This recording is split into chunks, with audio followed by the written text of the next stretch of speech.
Donc on avait vu la confession, la définition, on avait vu que c'était dire toujours la même chose, dire avec, dire ouvertement, affirmer, faire profession de. On a vu qu'il y a le côté négatif de la confession, mais aussi il y a le côté bien sûr positif de la confession. C'est ce qui va nous intéresser, bien évidemment. Alors nous avons vu en leçon numéro 2 la loi spirituelle de la confession. On a vu Romains 10, versets 9 et 10. Si tu confesses de ta bouche le Seigneur Jésus et si tu crois dans ton cœur qu'il est ressuscité d'entre les morts, tu seras sauvé.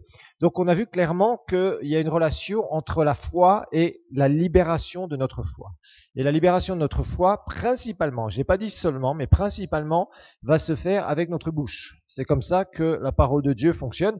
D'ailleurs, rappelez-vous d'une chose, on avait étudié ça dans foi numéro 1, Dieu a créé les mondes comment? Il a parlé.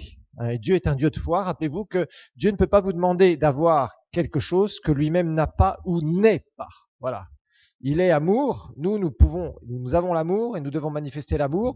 Lui, il est la source de toute chose. Rappelez-vous. Alors, ensuite, on avait vu Marc 11, 23, 24. Et là, je vous ai mis en garde avec tous les travers qu'il y a. Vous vous rappelez qu'il y a clairement, on avait vu la leçon numéro 3, Proverbe 18, 21, la mort et la vie sont au pouvoir de la langue. Je vous ai dit qu'il y avait deux extrêmes à propos de la confession, d'accord? Il y a une extrême où beaucoup de gens confessent négativement, ils vont confesser la maladie, la pauvreté, l'échec, faire toutes sortes de choses, je peux pas, etc., etc. On verra d'ailleurs que la confession met une limite à notre bénédiction, nous empêche d'entrer dans ce que Dieu a pour nous.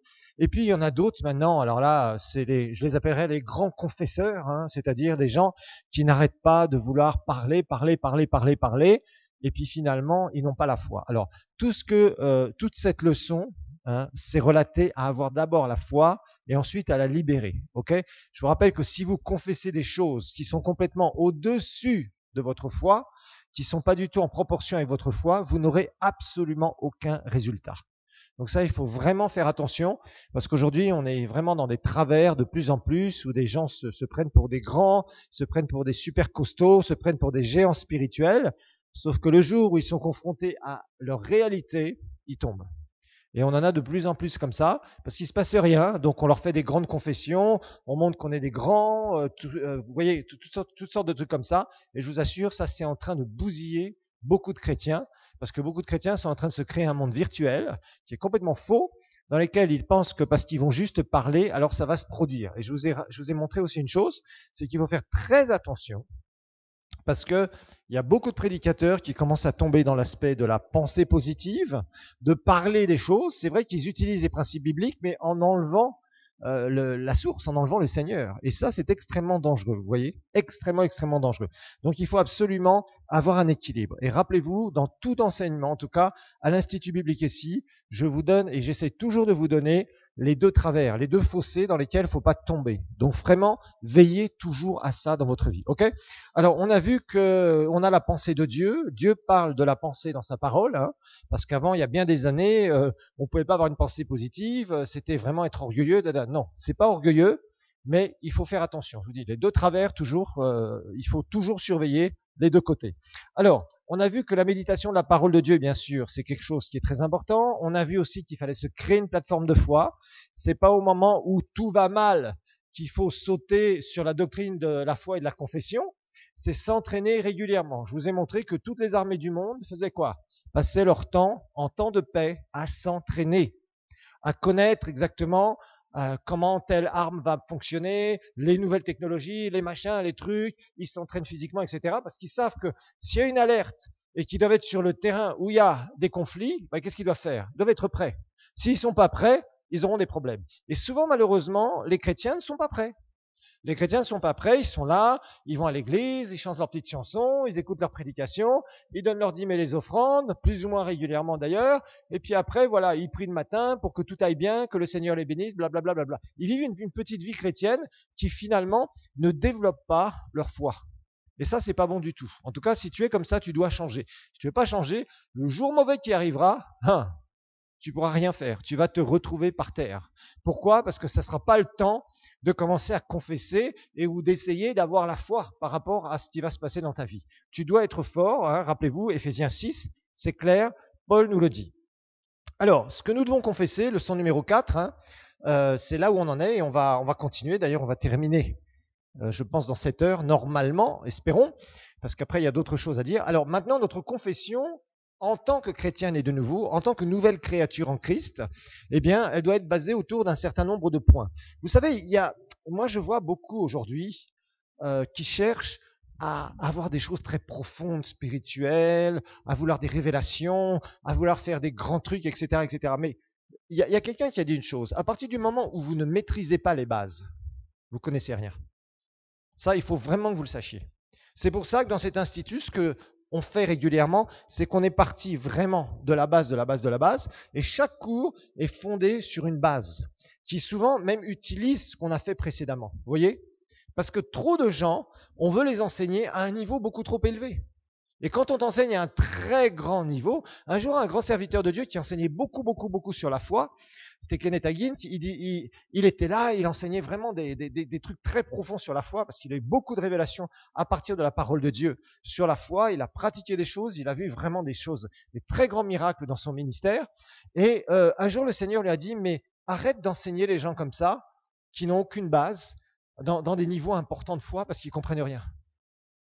Et il s'est corrigé, heureusement. Et il est reparti dans les bases, dans les bases, dans les bases. Parce que beaucoup de chrétiens pensent qu'ils sont à un certain niveau, ils n'ont pas les bases. Tu dois maîtriser les bases.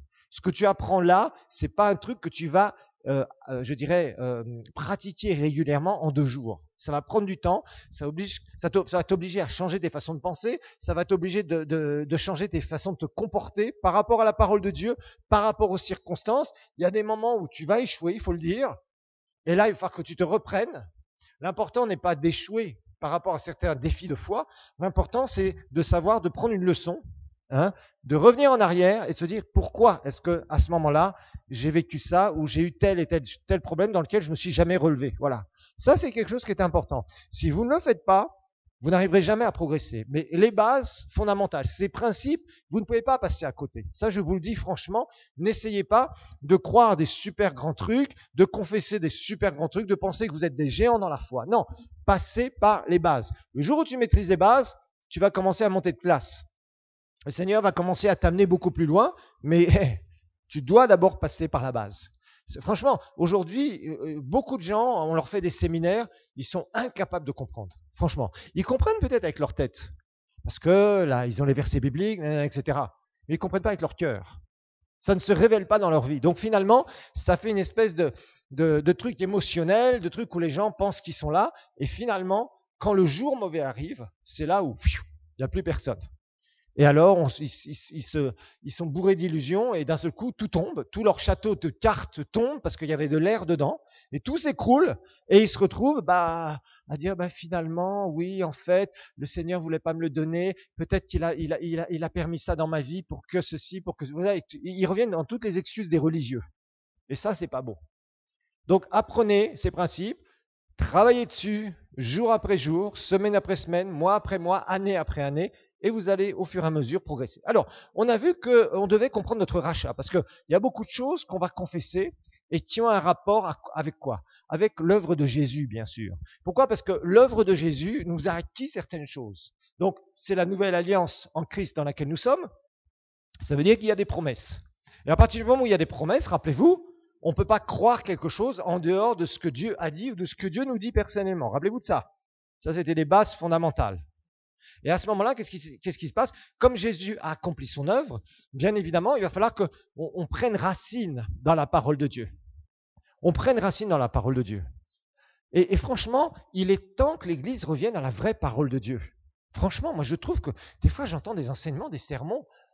Je me dis, mais attendez, mais revenons à la parole, revenons à l'étude profonde de la parole, revenons à des fondations qui sont immuables de la parole de Dieu. Et on a l'impression que les gens sont là, ils sont, comme on dit, galvanisés, c'est-à-dire que d'un seul coup, leurs émotions sont là, waouh, waouh, waouh, waouh, waouh. Ils sont comme ça, ils se mettent dans tout un tas de trucs, et finalement, il n'y a pas les racines. Ils ne sont pas enracinés en Christ, ils ne sont pas enracinés dans la parole. Parce que à partir du moment où je ne passe pas du temps à étudier profondément l'œuvre de Jésus, donc ce qu'il a fait pour moi, que je ne puisse pas les promesses, je ne pourrai pas générer la foi en moi. Je vais être facilement déstabilisable. Par contre, si vraiment j'ai passer du temps, je continue à passer du temps, je me nourris régulièrement, l'œuvre de Jésus est bien en moi, à ce moment-là, cette rédemption, ce rachat qu'il a opéré, c'est ça qui va vraiment créer en moi des fondations qui vont être immuables. Il pourra y avoir la tempête, il pourra y avoir les rivières, il pourra y avoir la pluie, il pourra y avoir les gros orages, il pourra y avoir n'importe quoi, beaucoup de vent, etc., etc. Tu resteras inébranlable. C'est l'image que Jésus a donnée d'ailleurs. Rappelez-vous, hein, celui qui construit sa maison sur le sable ou sur le roc. Mais souvent on va dire, ah oui, le sable, bah oui, c'est l'inconverti. Le roc, c'est Jésus. Bon, moi je suis dans le Seigneur. C'est vrai. Ça, c'est une image, c'est vrai, un converti, converti. Mais c'est aussi une image sur quoi tu construis. Je vous rappelle que c'est dans Matthieu 7, ce texte, on le connaît bien, je ne vais pas le relire. Mais sur quoi tu construis, c'est très important. Et rappelle-toi que tes fondations, hein, tu peux dire, il y a Christ, mais la Bible nous dit dans 1 Corinthiens 3 que chacun prenne garde à la manière dont il construit sur Christ, sur les fondations. Vous voyez? Et ça, c'est l'œuvre de Christ que tu crois, tu médites, tu crois, tu parles, tu confesses, c'est ce qui va te permettre de construire sur le roc. Et là, sur les deux maisons, rappelez-vous, hein, que ce soit sur le sable, la maison qui était faite sur le sable, construite sur le sable, ou celle qui était construite sur le roc, sur les deux maisons, il y a eu la tempête, il y a eu les rivières qui sont venues, il y a eu tout un tas d'oppositions. Mais celle qui est restée stable, c'est laquelle? Celle qui était sur le roc. Donc, voyez votre vie chrétienne loin, jusqu'à votre dernier souffle sur la terre. Trop de gens voient leur vie chrétienne au jour le jour, ou d'opportunité en opportunité. Et ils ne fondent pas bien leur foi et leur confession sur les racines de la parole de Dieu. Et j'avoue que maintenant, beaucoup de prédicateurs sont très volatiles, ils amènent un truc, une vérité, ok, tout le monde est comme ça, parce qu'il y a de l'éloquence, parce que c'est bien fait, c'est bien filmé souvent, etc., etc. Ok, c'est très bien. Mais attention, parce que ce n'est pas ça qui va t'amener dans la croissance et dans la stabilité.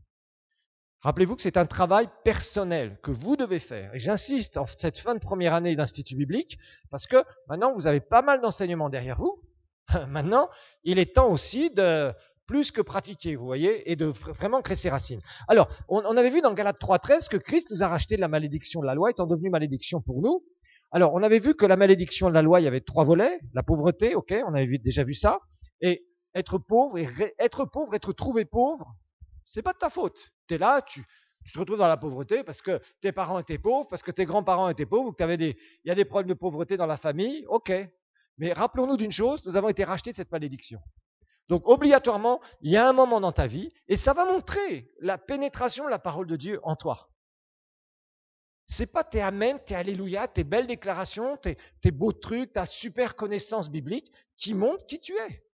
Ce qui va montrer qui tu es dans les différents volets où tu as été racheté, c'est la façon dont tu vas sortir de tes circonstances et amener une différence dans ta vie. Rappelez-vous ce que la Bible dit dans Malachie 3.6, vous dit qu'il y aura une différence entre quoi? Entre celui qui sert Dieu et celui qui ne le sert pas. Donc si tu dis que tu sers le Seigneur, il va falloir que tu t'attaques à tes montagnes. Il n'y a pas de problème. Les montagnes, on en a tous. Tu as des montagnes que je n'ai pas, j'ai des montagnes que tu n'as pas. Chacun d'ici, on pourrait prendre chaque témoignage ici, il y a des gens, chaque frère et sœur ici diront, moi, mon défi c'est ça, ma montagne c'est ça aujourd'hui. Voilà, mon défi c'est là. Je vous rappelle qu'il y a une différence entre le problème d'une grosse montagne et puis un défi. Ok, un défi, tu vas bien, mais le Seigneur t'a promis beaucoup plus et tu sais qu'il y a beaucoup plus, donc tu vas relever ce défi par ta foi qui va grandir. Un gros problème, une grosse vallée, c'est d'un seul coup tu te retrouves dans des grosses galères. Une grosse maladie, l'aspect de la pauvreté, l'aspect de l'échec, l'aspect de toutes sortes de trucs où vraiment tu vois pas le Seigneur agir et pourtant tu pries et pourtant tu essayes de t'en sortir, etc. Ok ? Donc il y a une différence entre les deux. Une fois que tu as commencé à te stabiliser, le Seigneur veut t'amener beaucoup plus haut, mais ça va te demander un défi de foi. Ça va te demander une confession aussi. Ok ? Alors, la pauvreté, on l'a vu, c'est pas du tout du Seigneur. Il nous en a racheté. Par contre, là encore, je vous ai dit, et vous avez le cours en même temps sur les finances, le plan de Dieu pour vos finances. Rappelez-vous, tout ce qui est finance, ça doit aller avec le caractère. Rappelez-vous, la bénédiction doit toujours aller avec le caractère. Si jamais tu vis la bénédiction et que tu ne travailles pas ton caractère en parallèle, c'est dangereux. Et je vous rappelle que les miracles, Dieu en fait, les miracles financiers, tu peux en vivre, mais sache une chose, ce n'est pas un miracle qui va t'amener une stabilité dans ta vie spirituelle. Souvent d'ailleurs, après les miracles, il y a des gens qui dégringolent. Pourquoi? Parce qu'ils sont là, ils ont vraiment vu l'intervention divine, et après, ils ne se stabilisent pas. Et quelques années plus tard, beaucoup ont rechuté et beaucoup ont rétrogradé après les miracles. Et ça, c'est très dommage. C'est très dommage. Rappelez-vous, le peuple d'Israël a vécu beaucoup de miracles et ils étaient incapables de tenir leur caractère. C'était des rebelles. Dieu a dû les sanctionner. Ils sont morts dans le désert, sauf qui, nous le verrons d'ailleurs un peu plus tard, qui? D'autres qui ont confessé autre chose et qui n'étaient pas rebelles. On en parlera. Alors, la maladie, on avait déjà vu cela, je crois. Hein. On avait vu comment Jésus nous a rachetés. On avait revu aussi ce qu'on avait déjà étudié dans l'identification avec Christ. Hein. Rappelez-vous, par les meurtrissures de Jésus, nous sommes guéris, ok, d'accord. Mais il est dit, dans 1 Pierre 2,24, par les meurtrissures de Jésus, nous avons été guéris. Ok, on sait que ça nous appartient. Être tombé malade, ça peut arriver à quelqu'un.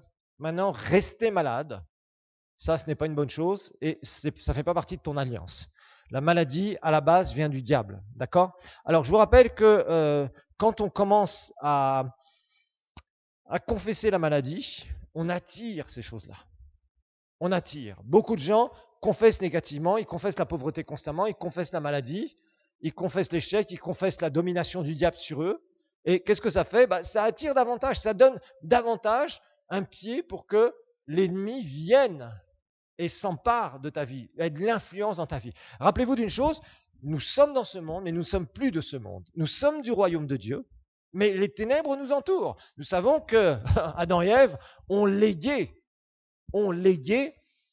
la gestion de la propriété de Dieu, c'est-à-dire la terre, et on sait que nous avons, par notre foi, à combattre ces choses, à combattre les influences qui sont là. Une influence à droite, partout il y a des influences des ténèbres. Partout, il y a des influences des ténèbres. Et c'est par ta foi, par ton obéissance, où tu repousses ces influences régulièrement. Et ce n'est pas quelque chose que tu fais une fois.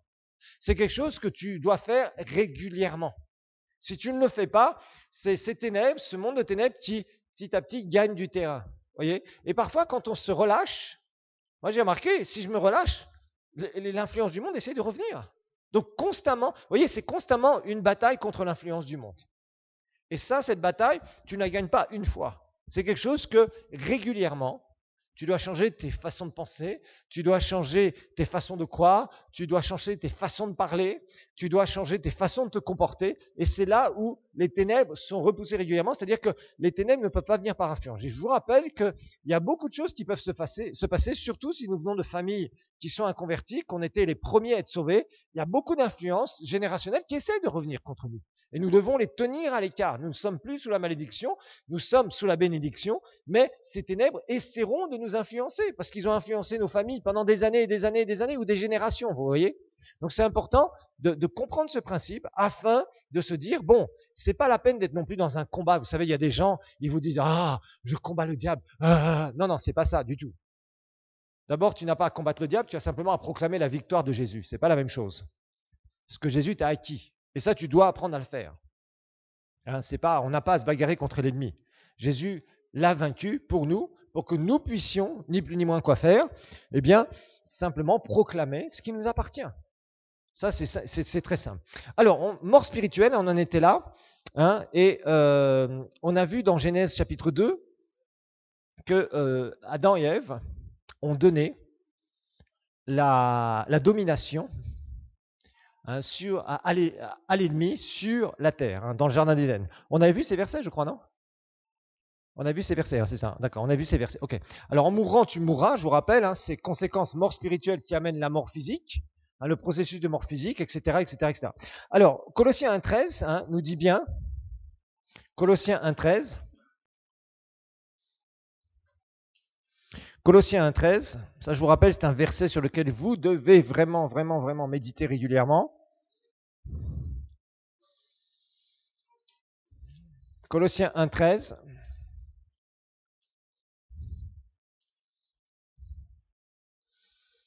Verset 12 et verset 13. Et on va lire jusqu'à même verset 14. Ça, c'est quelque chose que vous devez, des versets que vous devez entourer dans vos Bibles, sur lesquels vous devez passer du temps et que vous devez confesser. Rendez grâce avec joie au Père qui vous a rendu capable. qui vous a donné la capacité, l'habilité d'avoir part à l'héritage des saints dans la lumière. Imaginez-vous, on était des païens, on était sans espérance dans ce monde, on était étrangers aux promesses. Et Dieu, qui est riche en bonté, qu'est-ce qu'il a fait? Il nous a rendus capables d'avoir part à l'héritage. Il nous a fait des héritiers. Et ça, c'est des choses que tu dois confesser. Tu dois dire, merci Seigneur, parce que tu m'as rendu capable d'avoir part à l'héritage des saints, à l'héritage de tous. Merci Seigneur, parce que je suis héritier dans ta lumière, Seigneur, dans ton royaume. Il nous a délivrés, ça aussi. Quand l'ennemi essaye de venir te chercher des histoires, il nous a délivrés du pouvoir. Rappelez-vous, ce mot, c'est l'autorité, littéralement. On l'avait étudié dans l'identification. Il t'a délivré de l'autorité des ténèbres. Quand l'ennemi se cherche des histoires, tu lui dis, je ne t'appartiens plus, Satan. Tu n'as plus de droit sur moi. Ça, c'est quelque chose que tu dois confesser. Tu dois le déclarer.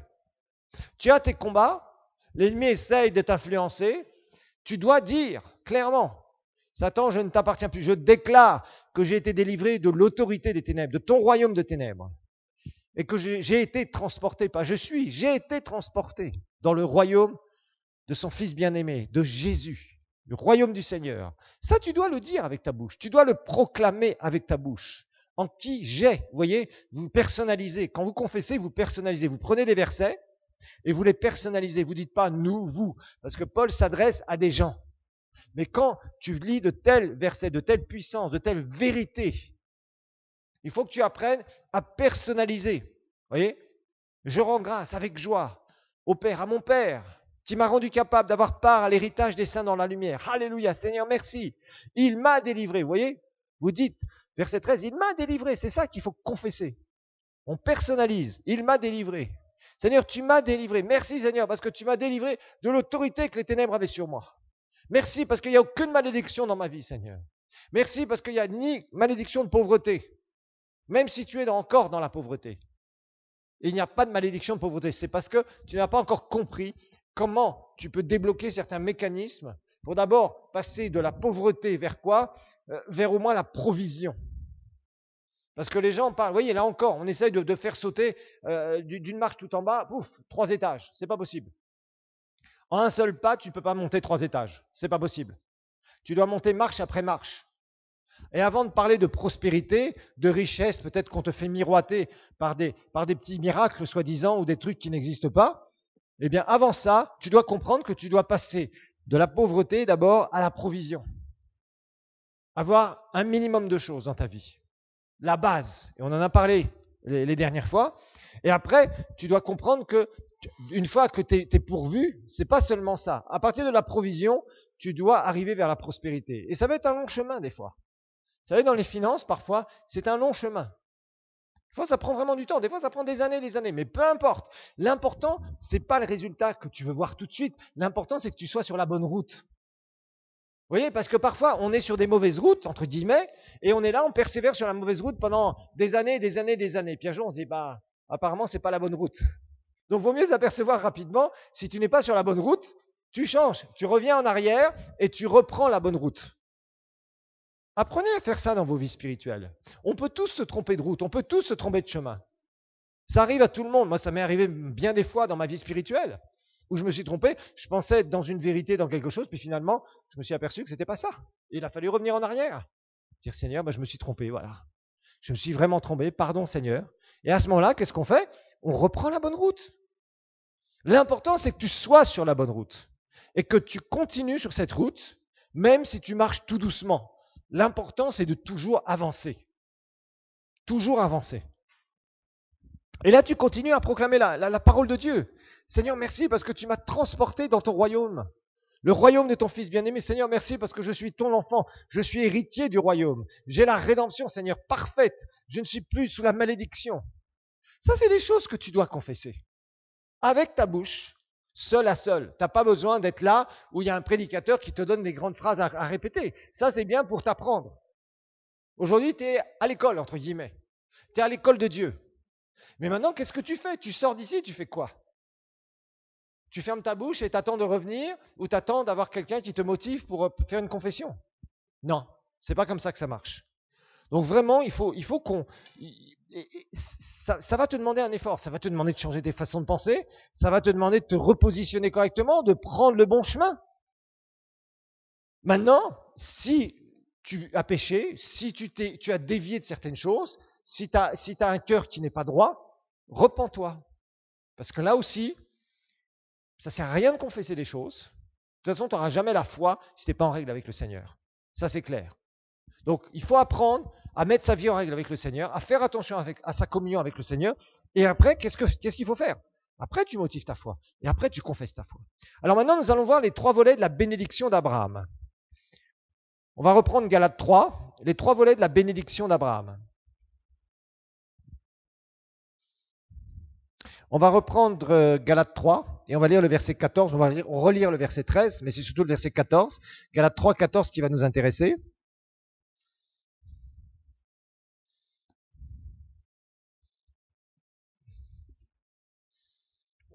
Galates 3, 13 et 14, mais c'est le côté bénédiction d'Abraham qui nous intéresse parce que la Bible va nous promettre ça.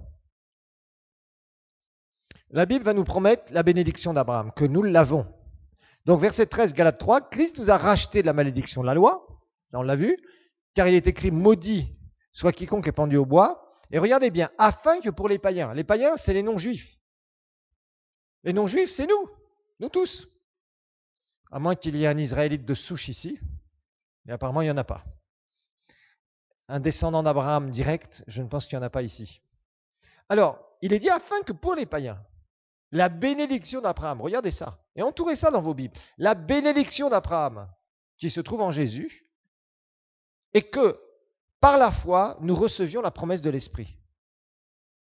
Donc la bénédiction d'Abraham nous appartient. Maintenant, on va voir ce que c'est que la bénédiction d'Abraham. Et on va retrouver quoi? On va retrouver les mêmes choses. On va retrouver 3 volets particuliers de cette bénédiction que nous devons vivre et nous pouvons vivre. Donc verset 14, c'est ce qu'il dit. Alors maintenant, on va lire un petit peu plus haut, verset 6, Galates 3. Ainsi Abraham crut Dieu, et cela lui fut compté comme justice. Rappelez-vous, Abraham n'a pas été déclaré juste. Abraham a seulement ça lui a été compté à justice. C'est-à-dire que c'est comme si, parce qu'il a cru par la foi, il y a eu un temps où Dieu lui a compté comme s'il était juste. Mais il n'a pas été déclaré juste comme vous et moi. C'est pas la même chose. Il a été justifié par rapport à ce qu'il croyait, alors que nous sommes justes. C'est pas la même chose. Nous, c'est une position que nous avons depuis que nous sommes en Christ. Abraham, lui, parce que il a cru par rapport à une promesse, Dieu a pu venir et réaliser cette promesse. Vous voyez, donc leur justice qu'ils avaient, c'était toujours par rapport à leur foi. Nous sommes déclarés justes, et rappelez-vous que notre justice à nous, c'est quoi? C'est que Dieu nous voit comme si on n'avait jamais péché, et Dieu nous voit dans sa famille, c'est-à-dire, il n'y a pas de complexe d'infériorité ou quoi que ce soit en disant, t'es qu'un sale pécheur, tu peux pas t'approcher de moi. Ça, non. C'est, j'ai droit à la communion, je suis en communion avec Dieu, par son esprit qui habite en moi, et à ce moment-là, j'ai été déclaré juste, j'ai une position de justice qui me permet à n'importe quel moment de pouvoir m'approcher de mon Père Céleste au nom de Jésus. Tout ça, nous l'avions vu dans Identification. Je vous rappelle que si vous voulez vraiment confesser des choses, revoyez votre cours sur Identification. Ça vous aidera beaucoup parce que c'est un cours qui est extrêmement, je dirais, consistant et dans lequel il faut absolument que vous appreniez à méditer, passer du temps, parce que ce sacrifice de Jésus, je vous dis, c'est la base de tout. Sans le sacrifice de Jésus, sans avoir de très très bonnes fondations solides sur le sacrifice de Jésus, vous ne pourrez pas avancer vraiment dans la foi. Vous serez bourré d'illusions. Un jour, peut-être, vous allez vraiment d'un seul coup voir quelque chose parce que vous allez vraiment être motivé dans la foi pour quelque chose de particulier. Mais votre vie, en général, ne sera pas une vie, un style de vie de foi. Parce qu'il vous manque cette révélation de la parole de Dieu sur ce que Jésus a réellement fait à la croix du Calvaire. Donc, je vous invite vraiment, pour moi, le cours de foi numéro 2 est profondément, je dirais, il est entrelacé avec le cours sur notre identification avec Christ. Parce que c'est de là où vous puiserez toutes ces promesses très facilement. Alors, donc on va continuer à lire. Aussi l'Écriture, reconnaissez-le donc, ceux qui ont la foi sont fils d'Abraham. Rappelez-vous que Abraham est appelé le père de la foi. C'est vraiment lui qui a été l'exemple de la marche par la foi. Aussi l'Écriture, prévoyant que Dieu justifierait les païens par la foi, a d'avance annoncé cette bonne nouvelle. C'est verset 8 à Abraham. Toutes les nations, nous inclus, seront bénies en toi. À partir du moment où, bien sûr, nous aurons la foi, le même genre de foi qu'Abraham a, et bien sûr le même type de foi que Dieu possède, rappelez-vous. De sorte que ceux qui ont la foi sont bénis avec Abraham le croyant. Donc cette bénédiction d'Abraham nous appartient, c'est ce que la parole de Dieu nous dit au verset 14, parce qu'il va dire, verset 10, tous ceux en effet qui dépendent des œuvres de la loi sont sous la malédiction de la loi. Parce que il est écrit, maudit est quiconque n'observe pas tout ce qui est écrit dans le livre de la loi pour le mettre en pratique. Et que nul ne soit justifié devant Dieu par la loi, cela est évident puisque le juste vivra par la foi. Donc le principe toujours est la foi sur laquelle, en fait, on s'appuie sur la parole, sur nos promesses dans le Nouveau Testament. Et la Bible nous dit que ça passe par les promesses que Dieu a faites à Abraham. Alors maintenant, il y a nous sommes héritiers de la bénédiction d'Abraham et il y a 3 volets, encore matériel et financier, physique et spirituel. Donc 3 volets, matériel et financier, physique et spirituel.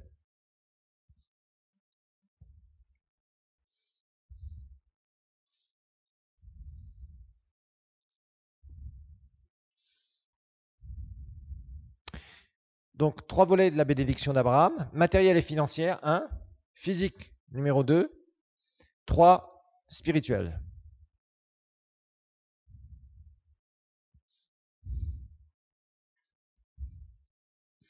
Alors, on va voir un peu comment Abraham a été béni par Dieu financièrement. On va regarder quelques textes, donc la bénédiction matérielle et financière. Cette bénédiction d'Abraham nous appartient. Nous en sommes au bénéfice. Alors, Genèse 13, verset 15. Genèse 13, verset 15.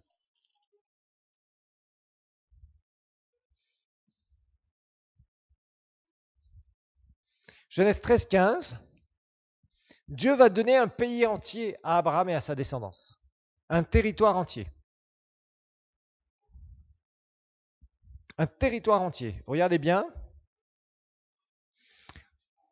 La parole de Dieu nous dit dans Genèse 13, 15, car tout le pays que tu vois, je te le donnerai à toi et à ta descendance pour toujours. Ce pays, bien sûr, nous savons, c'est la Palestine, c'est le pays de Canaan et tout ce qui l'entoure, c'est Israël, le pays d'Israël. Les Israélites ont désobéi, ils ont été, je dirais, chassés de leur pays pendant un temps, de leur territoire. Là, ils sont revenus, mais un jour, Jésus, rappelez-vous, viendra régner dans le millénium, et il viendra régner à Jérusalem. Et Israël deviendra la nation la plus puissante de la terre. J'espère que vous avez eu mon livre sur l'enlèvement de l'Église en PDF. Si vous ne l'avez pas eu, vous me le demandez. Je pense que tout le monde a eu tous les livres que j'ai donnés en PDF. Si vous ne les avez pas eu, il faut me les réclamer. Je vous les enverrai sur les WhatsApp. Alors, en fait, Dieu lui dit que tout le pays que tu vois, je donnerai à toi et à ta descendance. Regardons ensemble Genèse 24, 35. Genèse 24, verset 35. Genèse 24, verset 35.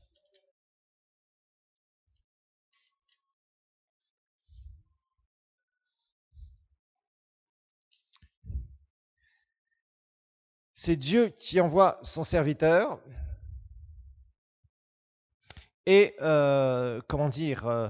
le serviteur va chercher une épouse pour son fils Isaac.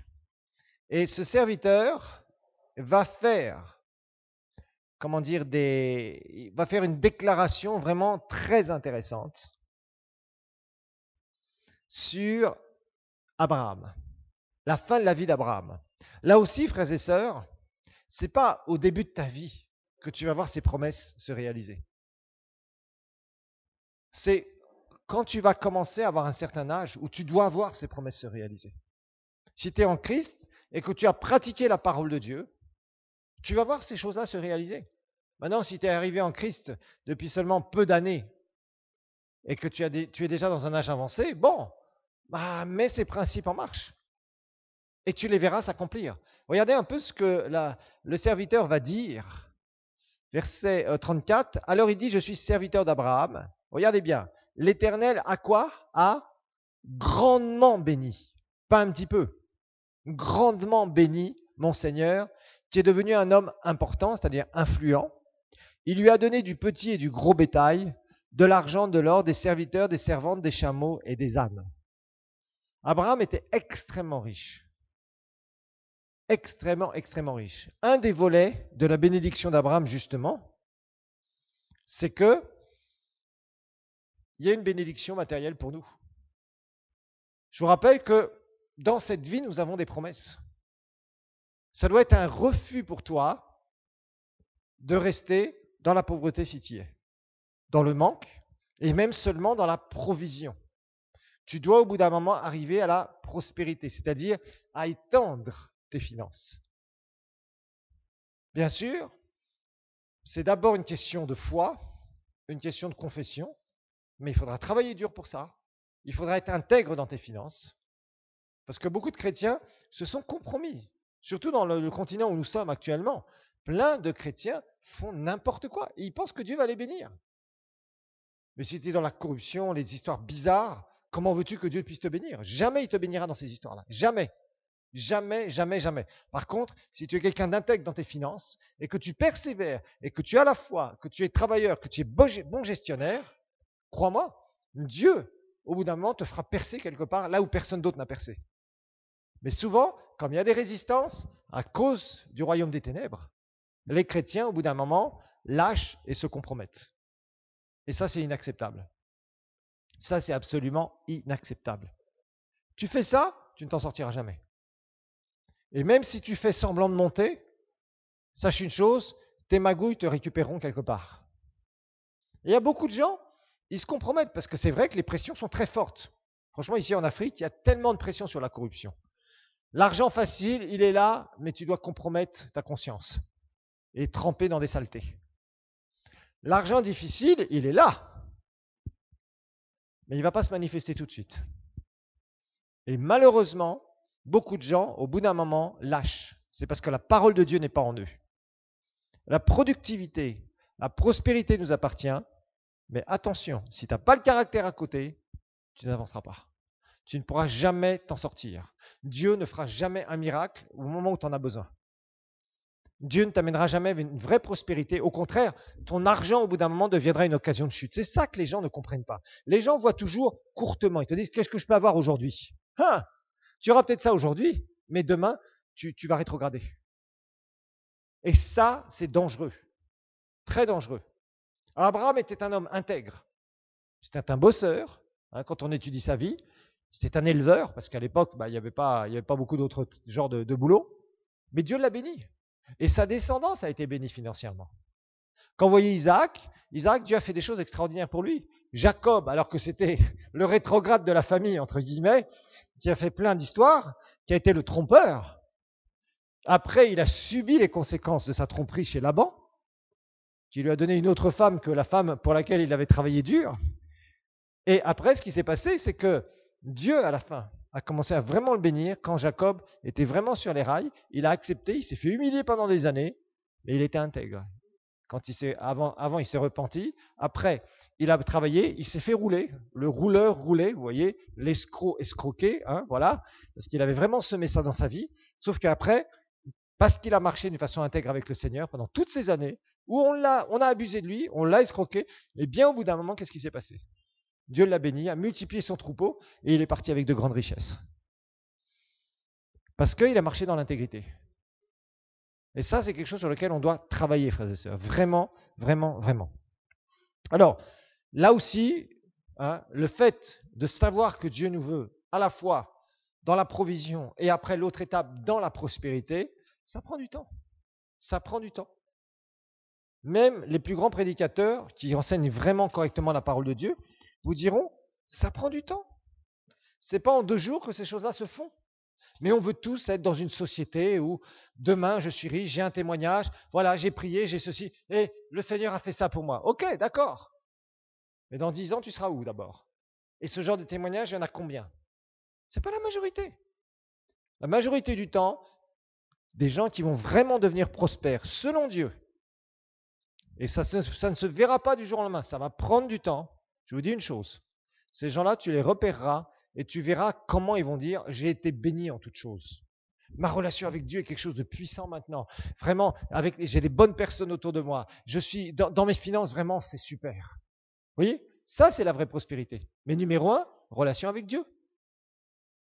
Pas du style, oui, c'est vrai, j'ai beaucoup d'argent, j'ai été béni par Dieu, et tu vois, il est complètement vide spirituellement. Ça, c'est pas la prospérité. Ça, c'est un succès personnel selon le monde. Si ta prospérité financière t'a amené à ce que ta relation avec Dieu soit complètement compromise et soit quasiment nulle, c'est pas la prospérité, ça. Ça, c'est la réussite selon le monde, et c'est ce qu'on entend de plus en plus aujourd'hui. Et ça, mes frères et sœurs, la réussite selon le monde n'est pas la prospérité divine du tout. Et d'ailleurs, souvent, quand des chrétiens réussissent comme ça, et que leur relation avec Dieu est quasiment nulle, elle est devenue quasiment nulle, parce qu'ils sont tellement compromis, parce qu'ils ont fait tout un tas de trucs pour absolument gagner de l'argent, pour être riches, et qu'ils avaient promis que le jour où ils seraient riches, ils financeraient le royaume de Dieu. Ils ne financent jamais le royaume de Dieu, ces gens-là. Jamais. Ou alors, de temps en temps, ils ont un petit remords. Ils essayent, en fait, de racheter ce qu'ils ont fait, en disant, je vais donner au Seigneur, ça va apaiser un peu ma conscience, tellement elle est compromise. J'ai vu des gens comme ça. J'ai vu des gens comme ça. Et en général, il ne faut pas accepter leur argent en tant que serviteur de Dieu. Parce qu'en fait, ils essayent d'apaiser leur conscience. Il faut leur dire, non, repens-toi d'abord. Remets-toi en règle avec le Seigneur. Parce que je ne peux pas accepter de l'argent que tu as fait comme ça qui est sale. Vous savez, un prédicateur, il doit faire attention à quel type d'argent il accepte dans son ministère. L'argent sale, il ne faut pas l'accepter.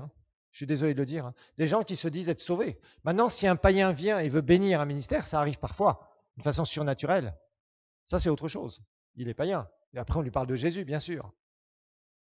Mais quelqu'un qui vient, alors qu'on sait pertinemment que c'est un voleur, un corrompu, quelqu'un qui aujourd'hui marche plus avec le Seigneur, ou en tout cas, il fait semblant de marcher avec le Seigneur, parce qu'il y en a qui essaient de se donner bonne conscience, et qui veut donner au royaume de Dieu. La première chose que tu lui dis, mets-toi en règle, j'ai pas besoin de ton argent sale. Qui serait capable de faire ça ici? De dire à une personne ça? Moi, je me gêne pas des fois. Des fois, je me gêne pas. On n'a pas besoin d'argent sale. On n'a pas besoin d'argent du compromis pour faire semblant et quelqu'un qui va aller dire « Moi, j'ai béni telle église ou j'ai béni tel serviteur de Dieu. » Argent maudit. Ça, c'est pas la prospérité selon Dieu. La vraie prospérité, c'est de vraiment découvrir une puissante relation avec Dieu. Et au travers de ça, que la vie divine ait pour conséquence ta prospérité financière. C'est pas la même chose. En étant dirigé par le Seigneur, en ayant utilisé les principes divins pour prospérer financièrement. Sinon, ce n'est pas la vraie prospérité divine. Ok, on va juste maintenant introduire la bénédiction physique. C'est le deuxième volet. Deuxième volet, la bénédiction physique.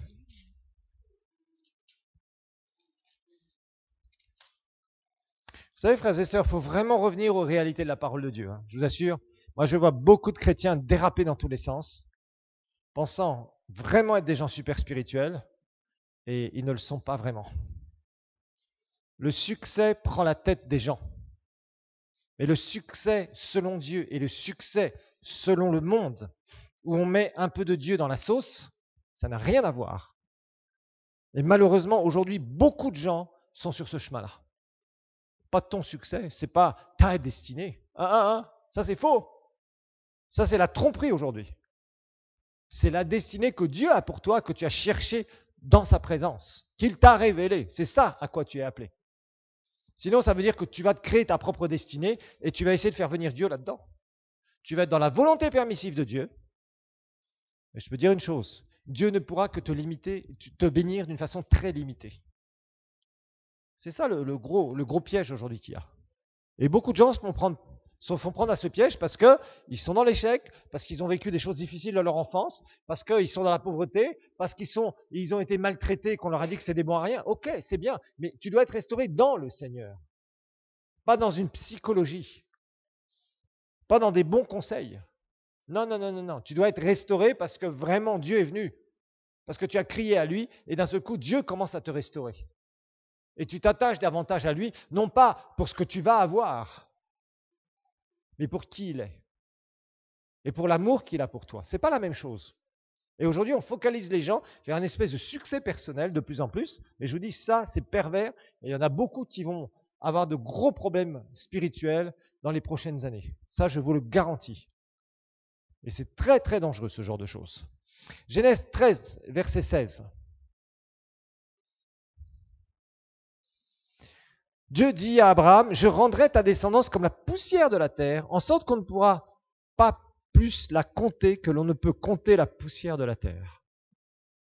C'est-à-dire que d'Abraham, il va y avoir un peuple. Un peuple, le peuple d'Israël. À partir de quelqu'un qui a cru. Vous savez, Abraham est l'homme dans la Bible qui est né de père et de mère. C'est pour ça que je dis ça, pour excepter Jésus, bien sûr, mais qui a reçu la plus grande promesse de tous les êtres humains qui ont vécu sur cette terre. C'est Abraham qui a reçu la plus grande des promesses. C'est l'homme qui est né de père et de mère. Rappelez-vous que Jésus n'est pas né de père et de mère, puisqu'il y a eu cette intervention surnaturelle de la part du Saint-Esprit. Mais Abraham est l'homme qui a eu la plus grande des promesses de l'histoire de l'humanité. Dieu lui a promis quoi? Il lui a promis qu'il y aurait une descendance, un peuple qui serait pour lui, que par sa descendance, il y aurait des rois qui seraient engendrés. Dieu lui a promis un territoire, un très grand territoire, un pays. Aucune personne sur cette terre n'a eu ce genre de promesse. Et au travers de sa descendance, Dieu va faire naître qui? Le Messie. Et au travers de cette descendance, il y aura la descendance, la postérité naturelle et la postérité spirituelle. Rappelez-vous de ce que Dieu a dit à Abraham. Regarde la poussière de la terre, telle sera ta descendance. Ça, c'est la descendance naturelle. Un peu plus tard, il lui dira, contemple, on peut lire ça au chapitre 15, verset 5, 15-5, Genèse, il le mena dehors. C'est une autre vision qu'Abraham a eue. Contemple donc le ciel et compte les étoiles. Si tu peux les compter, il ajouta, telle sera ta descendance. Quand Dieu lui dit, regarde la poussière de la terre, c'est la descendance naturelle, c'est Israël naturel. Quand il lui dit, regarde le ciel, les étoiles, si tu peux les compter, ça c'est la postérité spirituelle, c'est vous et moi. C'est vous et moi. Donc au travers d'Abraham, nous avons pu trouver le salut. Pourquoi? Parce que Abraham a engendré un peuple, a été la semence pour engendrer un peuple. Israël dans le naturel. Postérité, le sable. Naturel. À partir de ça, de ce peuple est né qui? A été engendré qui? Le Messie promis. Dieu le Fils s'est incarné au travers du peuple d'Israël. Et à partir de ça, Dieu le Fils, venu en chair, dans la personne de Jésus, s'est donné à la croix du Calvaire pour faire naître la postérité spirituelle. Et ça, c'était l'accomplissement de Genèse chapitre 15, verset 5. Regarde les étoiles, si tu peux les compter, telle sera ta postérité. Vous voyez? Donc Abraham est celui qui a reçu la plus grande promesse de l'histoire de l'humanité et qui s'est d'ailleurs accomplie. Voilà pour ce cours.